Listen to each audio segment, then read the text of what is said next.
안녕하십니까, 이도마 선교사입니다.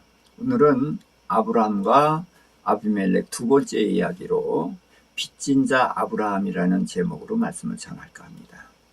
자, 하나님께서는 사라를 아비멜렉에게 갖다 바쳤을 때에 하나님께서는 아비멜렉에게 재앙을 내리셨습니다. 그래서 너를 저주하는 자는 저주한다는 그 약속을 지키신 것이고, 그 다음에 재앙을 내려놓고서 아브라함이 내 선지자이니까 그가 너를 위해서 기도하면 나을 것이다. 그래서 아브라함이 가서 그들을 위해서 기도했더니 재앙이 없어졌습니다. 그러니까 기도하는 자가 기도받는 자보다 높죠. 그래서 내 이름을 창대케 하리라는 이 두 가지 약속을 다 지키셨어요. 그래서 하나님은 언제나 아브라함과 함께 하시고 언약을 지키시고 아브라함에게 복을 주시는 그런 하나님이에요. 자, 그런데 그때 하나님이 아비멜렉에게 이상한 말씀을 하셔요. 아비멜렉이 난 결백한 사람인데 이런 내게도 왜 재앙을 내리십니까? 그때 하나님이 내가 온전한 마음으로 이렇게 한 줄을 내가 알았으므로 내게 범죄하지 못하게 했다라는 말씀을 하셔요. 그게 무슨 뜻이냐면 사라와 동침하지 못하게 한 것이 하나님께 범죄하지 못하게 한 거다, 그런 뜻입니다. 아니, 사라와 동침하는 것이 왜 하나님께 범죄하는 것이죠? 그래서 저는 여기에서 왜 아비멜렉이 사라와 동침하면 그것이 하나님께 범죄하는 것인가? 이제 그것을 가지고서 성경이 말하지 않은 그 숨겨진 부분, 그러나 너무나 중요한 그 부분을 이제 찾아보도록 할 것입니다. 자, 아브라함은 할례를 했는데 할례는 언약을 믿는 표입니다. 그래서 창세기 15장과 17장을 비교해서 제가 도표를 하나 만들었는데 이것을 가지고서 설명을 드리도록 하겠습니다. 자, 15장 6절에서 아브라함이 하나님의 언약, 내 후손이 하늘의 별 같으리라는 언약을 믿었습니다. 그런데 7절에서 땅을 주겠다고 했거든요. 그랬더니 아브라함이 8절에서 이 땅을 내가 기업으로 받을 줄을 무엇으로 알리까 하고 질문을 합니다. 왜냐하면 이 땅이 너무나 크기 때문에 40개 이상의 나라가 있는 땅을 준다 그러니까 아브라함이 이해가 안 돼서 질문을 했더니 하나님께서 짐승을 쪼개놓으라 하고 그 쪼갠 고기 사이로 지나면서 약속을 하셨거든요. 그래서 하나님은 이 아브라함의 후손을 하늘의 별같이 많게 하고 또 이 가나안 땅 40개 이상의 나라가 있는 이 땅을 아브라함의 후손들에게 주어야 되는 의무가 생겼습니다. 그래서 이제 언약을 하셨는데 이것은 이제 편무계약입니다. 혼자 약속하신 거예요. 아브라함 믿거나 말거나 상관이 없는 거예요. 그런데 17장에서 하나님은 전능하신 하나님으로 나타나셔서 99세 된 아브라함을 이름을 바꿔주죠. 사라도 이름을 바꿔주시고 그러면서 아들을 주시겠다고 약속을 하셨어요. 그러면서 아들의 이름을 이삭이라 하라. 그러면서 할례를 하라고 하셨거든요. 그래서 할례는 하나님의 언약을 믿는 표입니다. 그런데 여기서 하나님의 언약은 뭡니까? 내 후손을 하늘의 별같이 많게 한다. 그 다음에 여기 40개 이상의 나라가 있는 이 10족속 이상의 살고 있는 이 가나안 땅을 너와 내 자손에게 주리라 하는 땅과 후손에 대한 약속을 하나님께서 하셨고 이것을 아브라함이 믿는 표가 할례인 거예요. 그래서 하나님이 약속을 이행할 것을 아브라함이 믿는데 어떻게 믿어요? 하나님이 목숨 걸고 언약하신 것처럼 아브라함도 목숨 걸고 믿는 것입니다. 자, 그런데 이제 할례를 하면은 일주일 정도 이제 기동을 못하죠. 자, 그러고서 하나님께서 두 천사와 함께 아브라함의 집을 방문했었고 소돔과 고모라 멸망하는 이야기가 있었습니다. 자, 그러니까 벌써 날짜가 여러 날 지나갔습니다. 그리고서 이제 아비멜렉에게 사라를 바쳤는데, 자, 오늘 얘기해서 오늘 바치고 동침하겠습니까? 왕의 혼사는 적어도 몇 주간, 어쩌면 길게는 한 달 이상 그런 기간이 필요할 겁니다. 자, 그러니까 지금 아비멜렉하고 사라가 동침하려고 했을 때가 언제입니까? 이삭이 잉태될 즈음이란 말입니다. 그래서 아비멜렉하고 사라가 동침했으면은 이삭은 누구의 아들이 돼요?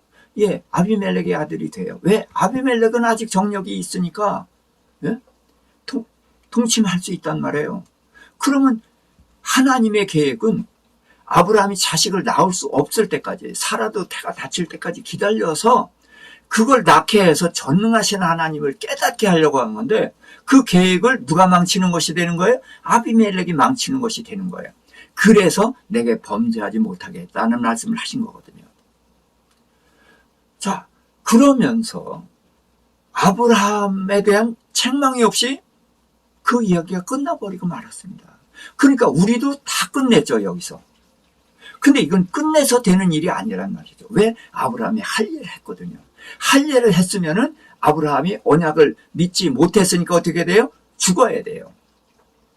죽어야 되는데 죽으면은 끝이 나버리고 아무것도 안 되니까 죽이진 않더라도 최소한 징계를 하거나 아니면은 호되게 꾸지람을 해야 되는 것이죠. 근데 아무런 징계도 안 하신 거예요. 그러니까 우리도 그냥 지나갔죠. 근데 이게 그냥 지나갈 일입니까? 절대로 아닙니다. 징계해야 됩니까? 안 해야 됩니까? 해야 됩니다. 그 성경에는 징계해야 되는 일을 굉장히 많이 기록해 놓고 있습니다. 자, 제가 여기 적은 게 뭐 15 이상 되지만 한 5-6개만 읽도록 하겠습니다. 마태복음 10장 28절. 몸은 죽여도 영혼은 능히 죽이지 못하는 자들을 두려워하지 말고 오직 몸과 영혼을 능히 지옥에 멸하실 수 있는 일을 두려워하라. 몸은 죽여도 영혼을 죽이지 못하는 자 누구예요? 지금 아브라함에게서는 아비멜렉이에요. 자, 아비멜렉을 두려워해서는 안 되는 거예요. 왜? 애굽에서는 믿음이 없을 때예요. 그런데 지금 여기서는 15장에서 믿었고 17장에서 전능하신 하나님과 할례로 언약을 했단 말이죠. 그 목숨 걸고 언약을 믿어야 되는 상태에서 사람을 두려워서 사람에게 갖다 바쳤어요. 당연히 징계받아야 되는 것이죠. 사무엘하 7장 14절입니다. 나는 그에게 아버지가 되고 그는 내게 아들이 되리니 그가 만일 죄를 범하면 내가 사람의 매와 인생의 채찍으로 징계하려니와. 다윗에게 솔로몬을 주시겠다고 하면서 솔로몬에게 내가 아버지가 되고 아들이 되는 관계다. 그러면서 내가 사울 왕처럼 이제는 버리지 않고 죄를 범하면 내가 징계를 해서라도 내가 같이 가겠다. 이제 그런 뜻의 말씀을 하신 거거든요. 그 징계의 필요성이 있는 거예요. 잠언 3장 12절입니다. 대저 여호와께서 그 사랑하시는 자를 징계하시기를 마치 아비가 그 기뻐하는 아들을 징계함 같이 하시느니라. 그래서 사랑하시는 자식을 징계하는 거예요. 근데 하나님은 아브라함을 사랑하시거든요. 그래서 애굽에서 아내 뺏겼을 때도 누가 잘못했어요? 아브라함이 잘못했어요. 잘못도 없는 그 바로에게 재앙을 내리면서 아내를 찾아주신 건 뭐예요? 내가 너를 사랑한다는 것을 가르쳐 주신 거거든요. 아브라함이 그걸 배웠어요. 조카 롯이 빼앗겼을 때도 찾아주셨거든요. 그러면서 나는 너의 방패요 상급이다 그랬거든요. 그러니까 아브라함이 그 말씀을 듣고 보니까 애굽에서도 아내 찾아오시고 조카 롯도 찾아오게 하시고 하나님은 내 방패다. 그걸 알았잖아요. 그러면 이제 그 이후에 믿었고 또 할례도 했고 그러면 어떻게 돼요? 이제는 더 이상 사람을 두려워하면 안 되죠. 근데 사람을 두려워했고 사라를 맡겨서 하나님의 모든 계획을 망쳤단 말이에요. 아비멜렉하고 사라가 동침했으면 하나님의 모든 계획은 끝장나버리는 거예요. 13년 동안 기다린 것도 그렇고 그 앞에 아브라함을 교육시킨 게 이게 다 끝나버리고 마는 거예요. 그런데 하나님은 전혀 한마디도 없이 지나가니까 우리도 그냥 지나간 거 아닙니까? 이건 그냥 지나가야 되는 자리가 아니란 말입니다. 그래서 징계 받아야 되는 이유를 제가 이제 몇 가지 읽어보는 거예요. 잠언 13장 24절. 매를 아끼는 자는 그의 자식을 미워함이라. 자식을 사랑하는 자는 근실히 징계하느니라. 그래서 자식을 사랑하면 징계해야 된다는 거예요. 자, 22장 15절도 보겠습니다. 아이의 마음에는 미련한 것이 얽혔으나 징계하는 채찍이 이를 멀리 쫓아내리라. 지금 아브라함 정신 못 차리고 있잖아요. 그러니까 여기선 따끔하게 혼을 내줘야 정신 바짝 차리죠. 그런데 왜 징계를 안 하시느냐 그거예요. 징계를 해야 되는 이유는 수도 없이 많습니다만은 이제 이쯤에서 그러면 하나님이 징계를 안 하신 것은 그냥 안 하신 게 아닐 거예요. 분명히 징계를 안 하시는 이유가 있을 거거든요. 그 부분을 이제 짚어보도록 하겠습니다. 징계하지 않으시는 이유. 자, 이사야서 43장 21절입니다. 이 백성은 내가 나를 위하여 지었나니 나를 찬송하게 하려 함이니라. 자, 하나님이 이스라엘을 지으신 것은 자기 백성으로 택하신 이유가 뭐라고요? 나를 찬송하게 하려는 거예요. 자, 그런데 그럼 이스라엘은 하나님을 찬송하는 거 당연하죠. 근데 저는 좀 트집을 좀 잡고 싶습니다. 저희가 개척교회 할 때 뭐 악기 연주할 사람도 없고 그러니까 어떻게 해요? 예, 반죽이 있지 않습니까? 그게 보단 탁탁 누르면은 반주가 나와요. 그럼 그걸 가지고서 찬송을 했죠. 그러면 이스라엘은 반죽이에요? 찬송해라 그럼 찬송하는 기계예요? 물론 아니죠. 제가 왜 이렇게 트집을 잡냐면 이스라엘이 하나님을 찬송해야 된다는 건 알아요. 동의해요. 근데 왜 찬송해야 되느냐 하는 그 왜가 없이 그냥 찬송하게 하는 건 이게 문제라는 거예요. 저는 그 왜를 알기 위해서 이렇게 한번 트집을 잡아보는 것입니다. 자, 43장 25절입니다. 나는 나를 위하여 내 허물을 도말하는 자니 내 죄를 기억하지 아니하리라. 갑자기 용서 이야기가 나옵니다. 근데 허물을 용서하는 정도가 아니라 지워버린다는 거예요. 기억도 안 하신다는 거예요. 근데 용서를 왜 해요? 용서받는 사람, 잘못한 사람을 위해서죠. 근데 하나님은 나를 위해서 용서한다는 거예요. 죄를 기억하지 않는 것은 용서받는 이스라엘을 위해서가 아니라 나를 위해서다. 난 이게 무슨 뜻이냐? 그래서 시편 130편 3절 4절입니다. 여호와여 주께서 죄악을 지켜보실진데 주여 누가 서리이까? 그러나 사유하심이 주께 있음은 주를 경외하게 하려 함이니이다. 하나님께서 죄를 살펴보시면 우리는 그 앞에서 옴짝달싹도 못하겠죠. 그런데 그 앞에서 우리가 이렇게 뻔뻔하게 돌아다니면서 죄 짓고 이러고 살 수 있었던 것은 뭐예요? 주께서 용서하시기 때문입니다. 그런데 용서하시는 것이 왜 용서하시냐? 주를 경외하게 하려 합니다. 근데요, 우리가 많은 그리스도인들을 봅니다마는 주님께 용서받았다고 해서 주님을 그다지 경외하지 않습니다. 그래서 저는 그 용서의 의미를 중국 고사에서 한번 찾아보도록 할까 합니다. 초장왕이라는 초나라의 장왕이라는 왕이 있었습니다. 옛날에 왕들은 전쟁터에서 나가서 전쟁을 하는데 오늘날 전쟁을 하다가 왕이 고립됐어요. 적에게 둘러싸였어요. 그래서 내 군사들로부터 분리됐으니까 꼼짝없이 죽게 되는데 한 젊은 장수가 자기 목숨을 돌보지 않고 혼신의 힘을 다해서 왕을 지켜주고 있거든요. 그래서 그 젊은 장수도 핏덩이가 돼서 막 쓰러지려고 할 즈음에 우군이 온 거예요. 그래서 왕이 구원을 받았거든요. 그래서 구원을 받고 젊은 그 장수를 보니까 뭐 정말 핏덩이라 뭐 형편없이 된 거예요. 그래서 얼굴을 보니까 전혀 모르는 장수예요. 그러니까 야, 이 사람아, 자네가 도대체 누구길래 나를 위해서 이토록 목숨을 돌보지 않고 이럴 수가 있는가? 내가 자네에게 큰 상을 내리겠네. 그랬더니 이 장수가 아닙니다. 나는 벌써 죽은 목숨인데 임금님께서 나를 살려주셨습니다. 근데 죽은 목숨을 살려주셨는데 내가 왕을 위해서 내 목숨 드리는 것이 무슨 자랑거리가 있습니까? 당연한 것일 뿐입니다. 이 사람아, 그게 무슨 말인가? 그랬더니 얼마 전 이야기를 합니다. 이 왕이 이제 만조백관을 위해서 잔치를 배설하고 그때 애첩이 하나 생겼는데 비빈이죠.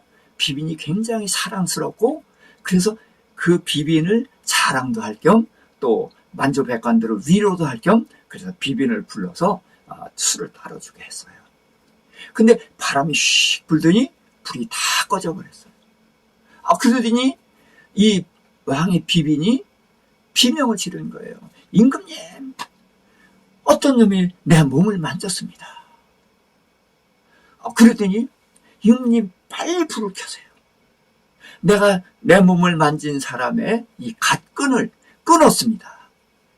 자, 임금의 비빈의 몸을 만졌으면 그건 죽은 목숨이죠. 그래서 임금이 빨리 불을 켜라. 그러면 분명히 드러나는 거예요.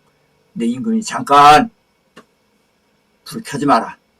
그리고 모두가 이 갓끈을 끌어라.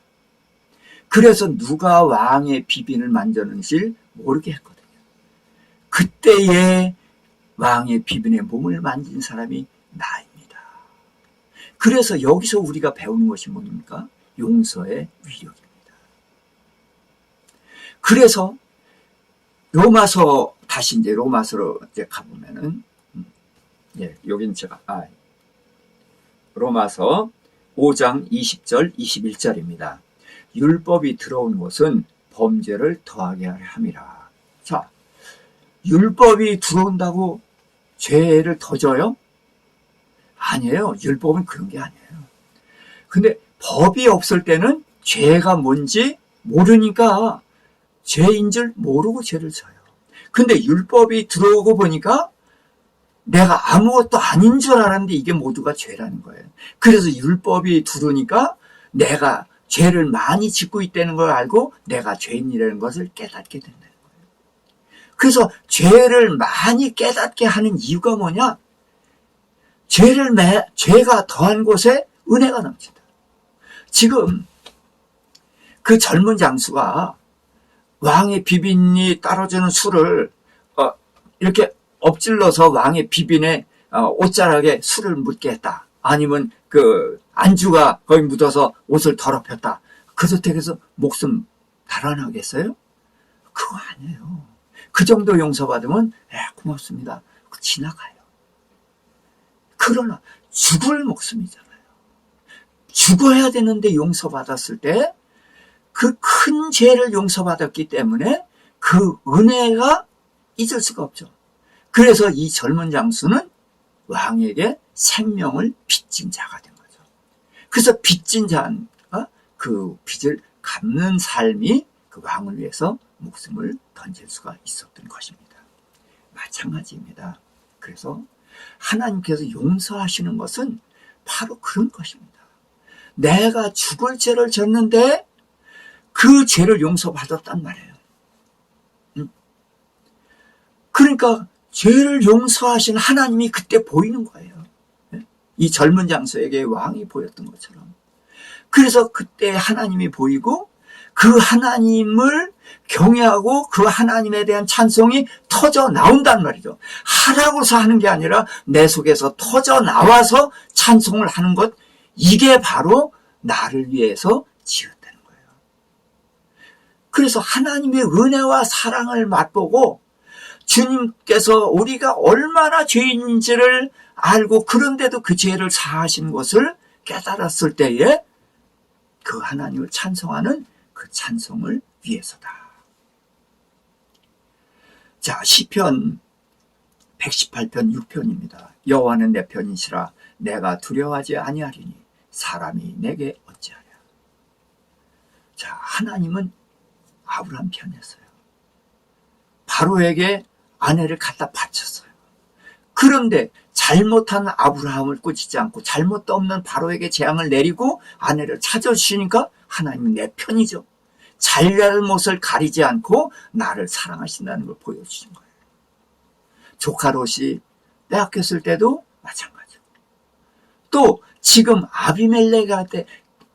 아내를 바친 하나님의 모든 계획을 망친 정말 100번 죽어 마땅한 죄를 졌을 때도 하나님은 자기 약속을 지키셔서 나는 너를 사랑해 그것을 보여주시고 전혀 책망을 안 하셨다는 거예요. 그것을 통해서 아브라함은 오늘 내일 일주일 열흘 기다리면서 언제 하나님이 불러서 책망을 하실까? 어떻게 꾸짖으실라나? 정말 목을 베실 건가? 그거는 아니겠지만 그런데 보름 한 달 지나도 전혀 책망이 없어진 거예요. 거기서 아브라함이 깨달은 것입니다. 하나님께서 내 죄를 용서하셨구나. 근데 이 죄야말로 죽을 죄이거든요. 죽을 죄를 졌는데 용서받았으니까 아브라함은 하나님의 이 사랑, 용서의 빚진 자가 된 것입니다. 그래서 그 하나님이 무슨 말씀을 하셔도 그 말씀을 전적으로 신뢰하고 그 말씀에 순종하는 그런 사람이 된 것입니다. 그래서 여기에서 용서의 위력을 우리는 알아야 되는 것입니다. 자, 우리는 예수 그리스도의 보혈로 인해서 구원을 얻었습니다. 아브라함은 그냥 용서받은 것뿐이에요. 하나님이 대가 치른 거 없어요. 그러나 우리는 예수 그리스도께서 그 모진 수모를 당하고 고통을 당하고 모욕을 당하고 그러면서 우리가 죽어야 될 자리에서 대신 죽으셔서 우리를 구원하셨다는 거죠.